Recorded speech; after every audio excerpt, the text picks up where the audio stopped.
हम मर जाएंगे मिट जाएंगे इसका मुझे गम नहीं, हम महिला हैं तो क्या हुआ, आज़ादी में मेरा योगदान कम नहीं।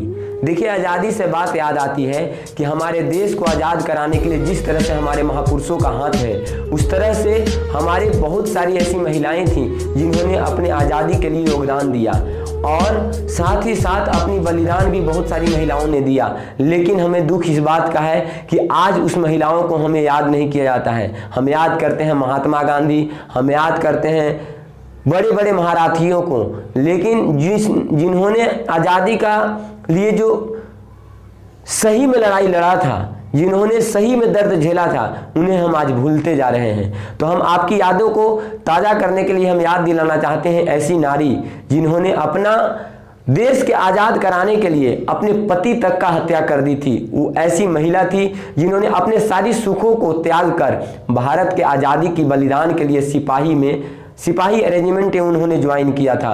वो ऐसी महिलाएं थीं जिनका माता पिता 5 वर्ष की उम्र में ही मर गए थे, जिनका नाम था नीरा आर्या। 5 मार्च 1902 में उत्तर प्रदेश के खेखड़ा गांव के अंदर में एक जन्म लेती है महिला जिसका नाम रहता है नीरा आर्या। नीरा आर्या की कहानी आपका आंखें नम कर देगा। आप सुनकर चौंके चौंध हो जाएंगे कि जिस महिला ने हर एक सुखों चैनों को आराम को छोड़कर भारत देश के आज़ाद कराने के लिए उन्होंने कितना कष्ट झेला। बात तब की है जब उनके महामारी आती है उत्तर प्रदेश में। 5 वर्ष के बाद जब वो जन्म लेती हैं, 5 वर्ष के बाद ही उनके माता पिता का मृत्यु हो जाता है। उसके बाद में छज्जूमल एक सेठ होते हैं जो एक व्यापारी होते हैं, कलकत्ता में एक व्यापार करते हैं और वो व्यापार करते हुए वो बच्चे को गोद ले लेते हैं और गोद लेने के बाद में कोलकाता के अंदर चले जाते हैं। वो एक बहुत बड़े व्यापारी होते हैं। आप सोच सकते हैं कि वो ऐसे व्यापारी थे जो अपने बच्ची जब सयानी हो जाती है नीरा आर्या, तो उनका विवाह के लिए एक इंस्पेक्टर हुआ करते थे श्रीकांत जयरंजन दास, उनके साथ उनका विवाह तय कर दिया जाता है और तय करने के बाद में उन दोनों का शादी कर दिया जाता है। लेकिन दोनों का विचारधारा अलग अलग था। श्रीकांत जयरंजन दास का विचारधारा था ब्रिटिश हुकूमत के ऐसे दलाल थे अगर जिनको बोल दिया जाए कि भारत के सारे पब्लिक को मार देना है तो बस उनको लिए कोई सवाल नहीं था, कोई हमदर्द नहीं था। ऐसा हरामी व्यक्ति था, क्या बताऊं। उनकी पत्नी नीरा आर्या एक ऐसी सुभाष चंद्र बोस की बनाई हुई रानी झांसी रेजिमेंट की एक सिपाही में ज्वाइन कर लेती हैं। पता ही है कि जो आज़ाद हिंद फौज का जो स्थापना किया था उन्होंने, उसमें उनका कितना योगदान था उनके सिपाहियों का भारत देश आज़ाद कराने के लिए। आपको वो चीज़ नहीं भूलना चाहिए कि एकलौती महिला जासूस महिला बनी जिसका नाम रखा गया था नीरा आर्या। यह अपनी एक आत्मकथा में बताती है कि हमारे साथ में एक लड़की सरस्वती राजमणि काम करती थी। वो दोनों एक वेशभूषा बदल कर वो जो ब्रिटिश सरकार थे उनके अलग अलग मिलिट्री कैंप और अलग अलग अफसरों के घर में जाकर जासूसी करते थे। साथ ही साथ उनकी एक सहेली थी, मतलब साथ में काम करने वाली एक सिपाही थी जिनका नाम था दुर्गा। उनको ब्रिटिश सरकार के हाथों लग जाती है और जेल में चली जाती हैं। उनके लिए वो क्या करते हैं, राजमणि और ये जो नीरा आर्या थी, ये दोनों जाती हैं और जाने के बाद में अफसरों को बड़ी चालाकी से नशीली दवा खिलाकर उन लोगों को बेहोश कर कर दुर्गा को निकाल लेती हैं बाहर और बाहर लेकर आती रहती हैं। लेकिन दुर्भाग्यवश एक सिपाही देख लेता है, ब्रिटिश सरकार का एक सिपाही देख लेता है और एक गोली चला देता है जिसके वजह से दुर्गावती को जो थी उनको पैर में दुर्गावती को नहीं, राजमणि को पैर में गोली लग जाता है। उसके बाद में जब भागते हैं और भागने के बाद में तीनों पेड़ पे चढ़ जाते हैं। अब बताइए, तीनों पेड़ पे चढ़ने के बाद में पैर में गोली लगी रहती है, लेकिन किसी तरह से एडजस्टमेंट करती हैं और लगातार 3 दिन तक पेड़ों पे ही ये लोग गुजारा करती हैं और 3 दिन के बाद ये बाहर निकलती हैं और उसके बाद में ये लोग जाकर अपना जो रेजिमेंट होता है सिपाही रेजिमेंट, उसमें जाके फिर से अपना असली रूप में आते हैं।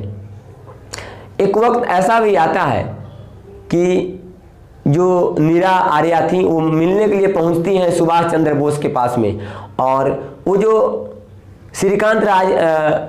श्रीकांत जय रंजन थे, वो उनको जासूसी के लिए लगा दिया था, उनको मारने के लिए, सुभाष चंद्र बोस को।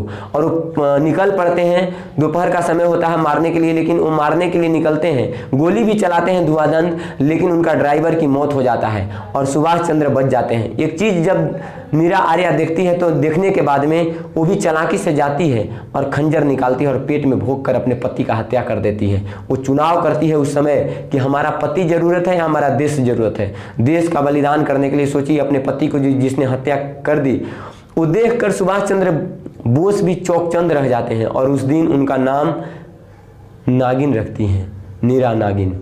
नीरा नागिन से प्रसिद्ध हो जाती हैं।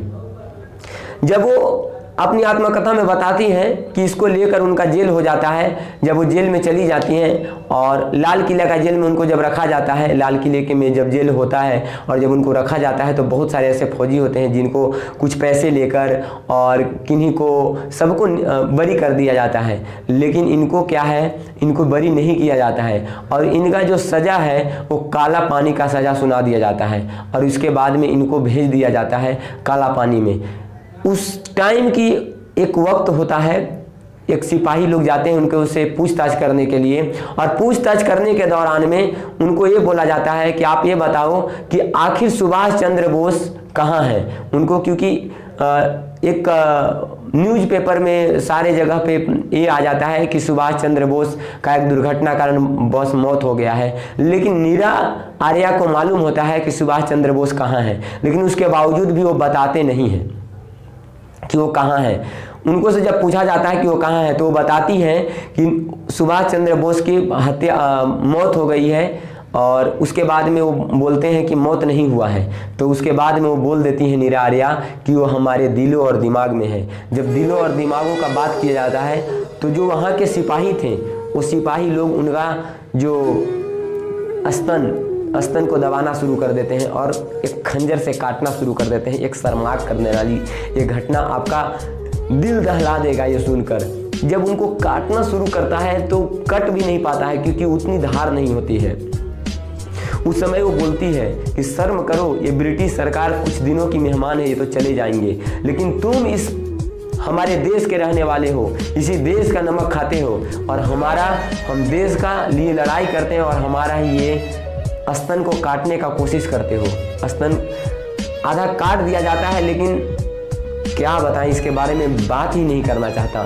समझो कि उस स्त्री का स्तन काट देते हैं हमारे देश के ही लोग, हमारे देश के ही सिपाही जो ब्रिटिश हुकूमत के अंदर काम करते हैं। उसके बाद में उनको मतलब बहुत दर्दनाक इस तरह से परेशान किया जाता है कि उनके बारे में कल्पना कर सकते हैं कि जिस स्त्री को दबोचा जाता है और बोला जाता है कि अगर तुम सच्चाई नहीं बताओगी तो ये जो गुब्बारे हैं उनको निकाल दीजिए, तरह तरह की अश्लील बातें बोली जाती हैं, लेकिन उसके बावजूद भी वो अपना जो हौसला है वो नहीं हारती है। इससे आपको सबक होना चाहिए स्त्री के नाते कि एक स्त्री के अंदर भी इतनी ताकत होती है कि वो स्त्री अगर चाहे तो हर एक मुकाम को हासिल कर सकती है। और हमारे भारत देश के बलिदानों में हमारे स्त्री के बहुत बड़ा योगदान रहा है। हमारे भारत देश के पुरुषों को इस चीज़ को नहीं भूलना चाहिए। जो पुरुष हमारे स्त्री को हीन भावना से देखते हैं वो स्त्रियों को नमन करना चाहिए। रानी लक्ष्मीबाई हो गई, दुर्गावती रानी हो गई, नीरा आर्या हो गए, बहुत सारी ऐसी महिलाएं हैं जिन्होंने भारत देश को आज़ाद के लिए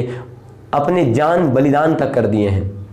लेकिन हमें दुख होता है कि उन लोगों को बलिदान का मतलब समझिए कि उन लोगों को बलिदान को इस तरह से उन लोगों को बलिदान को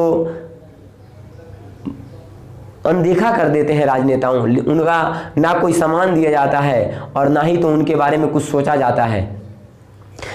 उनका आखिरकार 26 जुलाई 1988 में हैदराबाद में उनको मौत हो जाता है। मौत से पहले वो एक साधारण जीवन जीती है और एक छोटा मोटा काम करते हुए उनका मौत हो जाता है, लेकिन सरकार के उसके ऊपर ध्यान नहीं जाता है। आप सोच सकते हैं, ना पहले ध्यान था और ना ही आज ध्यान है सरकार को। ऐसे ऐसे हमारे जो बलिदान दिए हैं हमारे देश के लिए, इन लोगों के लिए हमारे तरफ से नम्र निवेदन है कि आप इन लोगों के लिए आवाज़ उठाएं जो सनी लियोन और जो बहुत सारी अश्लील महिलाएं हैं, उनको लेकर आप बहुत सारे पिक्चरें देखते हैं, उनकी कहानियां सुनते हैं, उनका सर्च करते हैं। काश हमारे नवयुवक को और नवयुवक इस चीज़ को भी सर्च करना शुरू कर दें। नीरा आर्या कौन थी, लक्ष्मीबाई कौन थी, हमारे देश के हर एक युवक को पता होना चाहिए और हर एक नारी को गर्व होना चाहिए कि ऐसी महिलाएं भी थीं। हम महिला दुर्बल नहीं हैं, हम महिला चाहें तो हम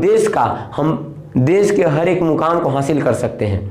बाकी आपको इसके बारे में क्या राय है, आखिर नीरा आर्या ने अपने पति को मारकर क्या गलत की थी, आप इसके बारे में कमेंट सेक्शन में लिखकर जरूर बताइएगा। और साथ ही साथ हमारे देश का हर एक देशभक्त इस पे गर्व करना चाहिए नीरा आर्या जैसी नारी को लेकर, और हर एक नारी को भी गर्व करना चाहिए कि आप भी कोशिश करें कि नीरा आर्या जैसे हौसला और बुलंद ताकत अपने अंदर पैदा करें। बाकी मिलते हैं हम आपको अगले वीडियो में। साथ ही साथ अगर अभी तक आपने हमारे चैनल को सब्सक्राइब नहीं किया दोस्तों, तो सब्सक्राइब कर लीजिए ताकि आपको इसी तरह का हौसला बुलंद करने तथा हमारे देश के वैसी कहानी जिसको लेकर आपको पता नहीं हो, जो कोई बताना नहीं चाहता है, वैसी कहानी आपके सामने रखूंगा। बाकी जय हिंद, जय भारत।